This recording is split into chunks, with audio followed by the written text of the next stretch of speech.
Edward Teach, who was the notorious, supposedly the name, although in fact that's disputed somewhat, of the notorious pirate Blackbeard.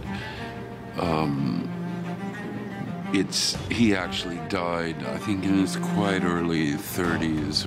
This story sort of says, what if he had lived and he had had a much longer career, but actually is kind of in secret career, and had gained a great deal of wealth and caused great havoc to the shipping trades. He certainly does his share of killings and outrages, but in this story, he's kind of as likely to sing a lullaby to a baby, or be amusing, or be, in a certain way, let's say, a kind of loyal friend. Really, the main character in it that I would consider the protagonist is Thomas Lowe, the English surgeon, and in this case, the person charged with bringing Blackbeard's head. Very well-written character, played by a wonderful English actor who actually we cast in one of our films many years ago, called Richard Coyle, who I just think is very gifted. And he looks great, he has a beautiful voice, he's very well trained. But the character of Thomas Lowe is a terrific character and beautifully played by Richard. He has a relationship with the character of Kate Balfour, who is kind of,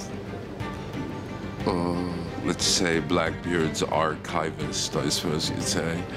Her husband, who's in a wheelchair,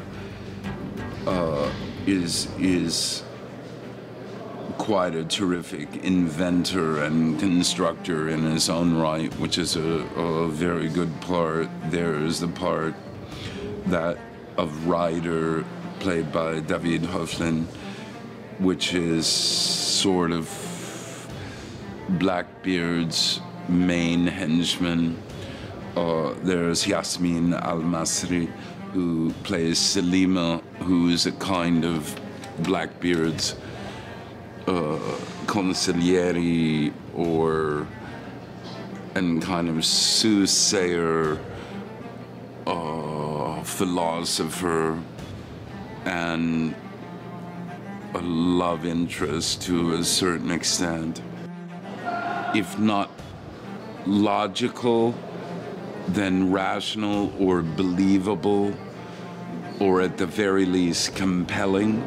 And I think that's what keeps people watching.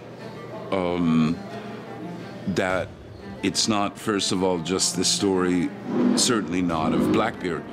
It's, I would venture to say it's really the story of Lowe, in which Blackbeard is a very prominent character.